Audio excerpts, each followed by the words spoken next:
મિત્રો, આજે આપણે સાંભળીશું 84 લાખ જન્મ ક્યાં ક્યાં છે. તો તેની માહિતી વિષ્ણુ પુરાણમાં આપેલી છે.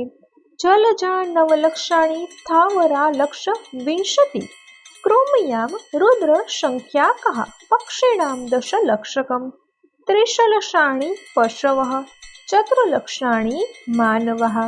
એટલે કે 9 લાખ વાર જળચર પ્રાણીઓમાં જન્મ થાય છે. 20 લાખ વાર વૃક્ષ અને પહાડોના રૂપમાં જન્મ થાય છે. 11 લાખ વાર કીડા મકોડાના રૂપમાં જન્મ થાય છે. 10 લાખ વાર પક્ષીઓના રૂપમાં જન્મ થાય છે.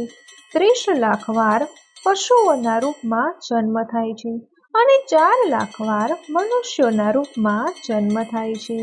તો મિત્રો, જો આ માહિતી તમને પસંદ પડી હોય તો વિડીયોને લાઈક અને શેર કરી ચેનલને સબસ્ક્રાઈબ જરૂરથી કરજો. જય શ્રી કૃષ્ણ.